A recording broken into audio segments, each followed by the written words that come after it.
cleboa.com, un mot à vidéo bandé au balani, vous avez l'absolu partout. En tout cas, merci pour la confiance et pour la fidélité. Ndenge boyebi bolandaki, ilongona bisona bino na chaîne nationale. Le lengeka ni finalisation et accord FCC cache salemaki. Accord wana oyo ba congolais bele bana kozela pour le gouvernement ya bima. Pour parler, on a plus ou moins 3 à 4 mois justement pour trouver solution. Alors solution est nini pour population mobimba et la solution on a ti et ya bongo ko sala manakati ya butu. En tout cas to moni ndenge makamone salami na kati ya butu au peuple congolais belé bazali bongo mécontent par rapport à information au saison les kanakati ya mboka salama toujours na butu. Na butu pour ni pour apimi la congolais cette information pour te bien le wana salama ki ba butu presque to ke ba minuit. Alors congolais nous ce information on a ti. Pourquoi? Parce qu'ils ont encore moko oeza mulili entre FCC na cash ou bazobo ba congolais belé ba iba. Ako ngezanini. En tout cas, avant to kota na sujet wana, to selon le moko, il faut d'abord ba parti politique na biso et former bongo et puis ça bon ba cadre na ba formation. Regardez même attitude ya monsieur Jean-Marc Kabund tant ba signé ba ko wana et le ngota ba zakina ba Némi na ba Augustin Kabuya. Tant que la coalition, la 4 coalition FCC cash, le président de la coalition, c'est le président de la République. Alors, par rapport au protocole, Moutoua Seigneur Zomaloba, Liboso, la préséance, il fallait à la M. Jean-Marc Kabund. Mais chose grave, tout le monde, Némi Moulania, Azui Maloba Liboso, et là qui signe. Et là qui signe, non, l'accord FCC cash, Neba Imbo Kebele Bazoloba Kenon, c'est toujours le FCC qui dirige.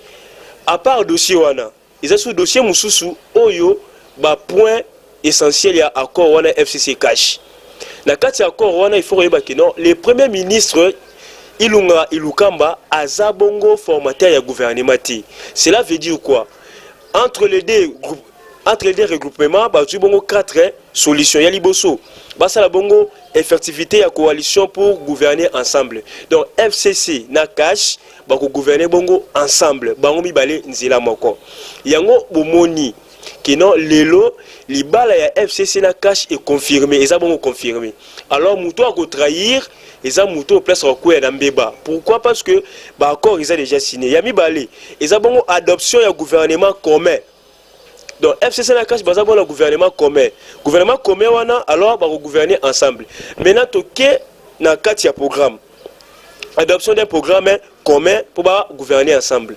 Na kati ya programme wana toyebi que non surtout zongi na élection. FCC za na programme ya Emmanuel Shadari. Pe programme na basaki en campagne makasi. Oh, le président Félix Pazaki peut un programme naïe, mais un programme naïe et yoka nagite collègue programme à FCC. Alors tous à la surprise que les lots lobby que non programme ya FCC et Zabongo mis en exécution. Pourquoi? Parce que FCC Zabongo majoritaire dans le parlement. Peut-être bah que soit programme la bango lelo peut bâton en exécution pour gouvernement et salila. Donc le président Félix peut subir programme ya FCC pour assaler lango parce que baza majoritaire na katia parlement baza majoritaire puis baza majoritaire na katia gouvernement et le quoi congolais faut oyeba pe osala attention ya misatu ezabongo mise en pied d'un comité de suivi pour vérifier ou bien pour suivre l'accord pour vérifier l'accord applicabilité à l'accord. Alors ndenge basali accord wana neto moi qui na sensa et qui na présent sensa alors ba accord peut ba auto signer ba ça appelle comité de suivi mais bandoko bele baza comité de suivi wana banani ba ko comité de suivi wana en charge. Est-ce que ezali gouvernement oyo ezali ko bimakala mingi te to ekozala to ba osala d'une manière gratuite. Donc et ça la pensa autobengaka yo félé est-ce que ça yo félé to ba kozala payer et puis comité wana azana bit nini azana mission nini justement ezali pona ko landela mise en place to mise en œuvre ya accord wana mais accord wana so boche comité na za lokola autobengaka gouvernement parallèle. Donc, bien bon ça la marambo koto yo, bon ba ça marambo koto na ndenge na bango pour ba vérifier. 4 ça bongo mise en place d'un gouvernement de coalition. To landa ki nentobi ki non gouvernement ça bon la 65 membres au total. 65 membres au total wana. Alors FCC azabongo au total na 42 postes et puis cash azana 23 postes. Alors FCC 42 postes. cash 23 postes, tout le monde bongo FCC azui bongo 65% ya gouvernement et puis cash azui bongo 35% ya gouvernement. Maintenant le Congolais belé baza komituna lo lenge ndenge bakaboli makambo yo ndenge basali makambo na bango nyonso. Bien sûr baza na coalition. Mais bato belé baki na besoin que bilongi akale zonga lisusu te. Mais à notre grande surprise et puis na mo ba information to za nango sikoyo ezana ba bilonga kala oyo kozonga. Pour preuve na maloba ya kala président de la République alobaka nini que non oyo nyonso aza député oyo nyonso aza sénateur na kati ya gouvernement oyo akobimati. Est-ce que le président de la République a tout ça mibe kwana oyo ya la kaki ba congolais ebele que non sénateur tout député moko akobimati na kati ya gouvernement ba congolais baza un peu dessus par rapport à Makambouana. Pourquoi? Parce que ça baimboka o miso bazali ba sénateur na ba député ba kozonga sous étant que ba ministre na kati ya gouvernement oya Sylvestre Ilukamba nyonso wana elo laksa kino jusqu'à présent na noté population a télémi pour à réclamer oya za na besoin que non bato nyonso baki ba médiocre bato nyonso ba yibaki bazala musika. Oh bato to benga ba médiocre na bato nyonso ba yibaki bazala musika mais to mona bango bazo zonga kaka. Pourquoi? Sorotali na bako basinyaki et puis ba représentant au bazalaki wana et aki bongo 12 négociateurs FCC atinaki bongo 6 et puis cash atinaki bongo 6. Parmi les 12 négociateurs wana na FCC toza na Nehemi, toza na Raymond Chibanda, toza na Emmanuel Chadari, toza na Obem Minako, toza na monsieur Rouberwa et puis toza na monsieur Didier Etumba wazaki bongo général na ngambo cash. Tozaki bongo na Jean-Marc Kaboun, chef de délégation, Augustin Kabouya, maître Baudouin Mayo, François Mambati Chimbi, docteur Eteni et puis monsieur Mikundu. Alors déjà les 12 négociateurs, basés déjà dans la carte du gouvernement. À part Jean-Marc Kaboun. Les 12 négociateurs déjà basés déjà dans la carte du gouvernement. Mais vous-même, là déjà, bateau et Congolais bateau comme anti-valeur, bateau comme médiocre, comme voleur, bakozo sous le gouvernement ou ezali kolanda.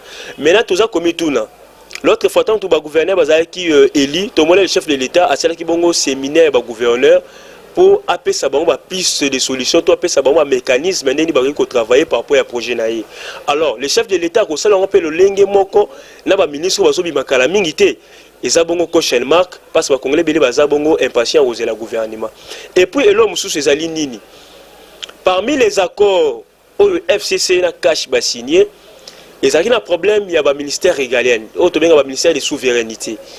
Alors parmi ces ministères là, les FCC et Jibongo, ministère intérieur et sécurité, le ministère des finances. Bien boyebi ministère intérieur et sécurité. Ce que tu as moi sima, na combat ya ba IDPS, na combat ya ba Martin Fayulu, ba président Jean-Pierre Bemba. Pour avoir permission, pour pouvoir ça la marche, il fallait avoir permission, pour informer. Même si ceux qui sont informés, le combattant est informé, mais ceux qui sont l'autorité a besoin que ça la marche, pour ça la picarati. Alors, mutasimbi makamba marche.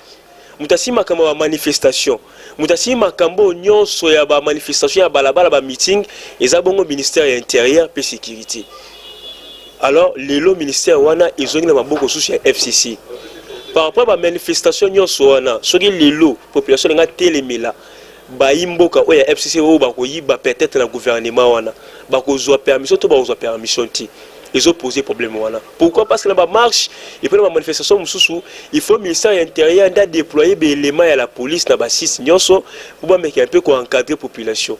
Mais na makambo to moni déjà o FCC est récupérer sécurité paix intérieure. Oui, vous avez toujours bongo dirigé par Kabila. Parce que déjà tout le monde va souhaiter civil mususu et puis ba recommande ba jeune ba loucha ba echa. Baza déjà organisé ba marche dans les jours à venir pour le hôtel ba mibi nyonso ya FCC o ba yiba ki bambongo. Mais maintenant, tout le monde qui est non ministère intérieur wana, oui ça on pour sécuriser ba marche et ba manifestation et zone sur la FCC. Est-ce que ba marche wana et vous la faisable tout et vous la faisabilité et vous la permis tout vous la permis et vous allez la négociation vous allez la négociation ministère des finances tout le basuli kambwana au FCC sous ministère des finances. Ministère des finances de toyebi rôle des finances na kati mboka. Alors finance ils ont toujours que nous allons financer mingi ba opération, ils allons financer ba œuvre, ils allons financer ba infrastructure, ils allons financer ba projet nyonso au chef de l'État ko ikosala. Alors ce qui le chef de l'État a un souci était asunga mboka to asala makamlo lenge ya mboka. bato FCC ba ko empêcher te ba ko garder mbongo te pour te ba mec un peu ko tout fait chef de l'État par rapport à point wana et ça soit un problème pour le moment. Bien que le chef de l'État a joué ministère des Affaires étrangères na ba ministère mususu, mais les FCC a joué bon on a malin et là ni FCC a sali ba ministère tout régalien au chef de l'État azui au soit au cash azui ba vice-ministre nyonso ba ça ba FCC. Donc justement bazana pour contrôler même aussi ba relation bilatérale oyo RDC ko za na ba pays mususu ba relation diplomatique oyo nyonso eso ko za na ba pays mususu ba négociation ya RDC ba pays mususu. Alors déjà bango ba ko déjà l'information là déjà d'abord moni que non ils ont la facilité. Donc mariage à FCC cash ils ont mariage aux populations congolaises ba konde soit diaspora besoin de partout. Il faut qu'on l'ande de près pour ils à la liste le kola lisu pour bocha bongo ba kal na makambo nyonso wana ba yimboka ya mabe balingi basala pour na population. Wale salaki élément liboso par rapport à sortie à gouvernement pe par rapport à ba ko ba tout signé. Parlons un peu makambo ya Sénat. Steve Mbikai au tebia azaki na regroupement ya FDC et allié ya baati le koibo a sali déjà déclaration des anines abi que non ne soyez pas surpris na ba jouer koya que monsieur baati le koibo cause à la paix invalidation na pourquoi parce que le chef l'ex-président de la République was bon autorité morale FCC azaki bongo surpris na résultat au battu le coup basala qui na 4 élections à Sénat la présidence 43 voix et wuti wapi. Alors Isaki bongo et loko oyo et ça qui moi chagrin na bangambo bandeko ya FCC malgré ba gagner Sénat mais baza toujours na kimute mabe envers monsieur battu le kobo. Alors battu le kobo déjà na ba laboratoire déjà FCC ya bandeko mususu même aussi papa Molière ya ba imboka obalana ki monsieur papa Molière na monsieur Jean-Marie Kassamba. Si vous l'avez contenu l'émission là très bien, vous allez voir que non, M. Jean-Marie Kassamba rappelé toujours papa Molière que non, les loto lobby qui cause la paix invalidé. Donc doit FDC et allié, bah cause la paix invalidé. Pourquoi? Parce que jusque là majorité au FCC zalaki nango, nandenge FDC à longwe, et ça majorité moko il y a suspense. Parce que nombre exact oyo batikali kuna ezoye banate yango bozomona bandoko ebele FCC bazana même incapable ya koloba ke lelo ke non biso na FCC to tikali na autant de sénateurs autant de députés nationaux. Donc bazana moi mambilinga bilinga pourquoi parce que baati amema ba députés ebele. Alors le chef de l'État aussi soki ke libala les ala quitté parce que libala les ali a rappelé que jouer la stratégie mususu a changé peu majorité a nommé sous ministre, c'est premier ministre Sika. Mais jusqu'à présent, tout le monde est flou par rapport à dossier. Bati est parti avec ses députés, avec ses sénateurs. Donc les FCC, les lots, ils ont sous la majorité ou ils ont la majorité absolue. Donc la majorité peut basculer les lots, ceux qui ont battu ça les coalition na cash. Au moins que non majorité ne vous a basculé. Mais les lots ils ont empêché majorité wana ils ont basculé. Et là, ils ont empêché que les lots bahati à sangana bongo na cash. Et ça, moi, m'a belé. Pourquoi? Parce que na kati accord oyo, au moins que non, il y a des limites. Président, vous avez la limite na yo, FCC pesa la limite na bango, cash pesa la limite na bango. Donc, mais le premier ministre oyo azali wana ilunga ilikamba, il était dans une décision nyonso. Bien que le conseil des ministres est dirigé par le président de la République, oui, mais il cause la source na ba décision mususu ko uta na ndenga ki bonkutu na ndenga butu na ndenga ki molili na ndenga ki ngakati.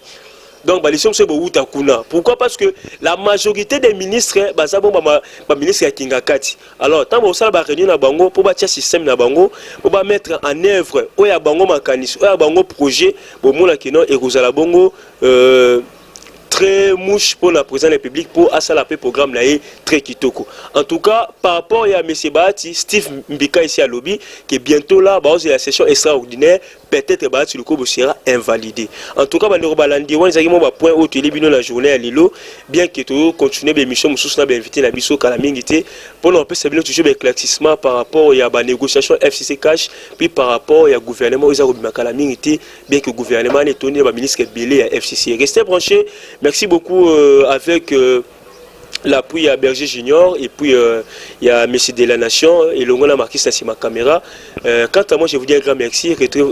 Retrouvez-moi à la fois prochaine. Bye, on se voit.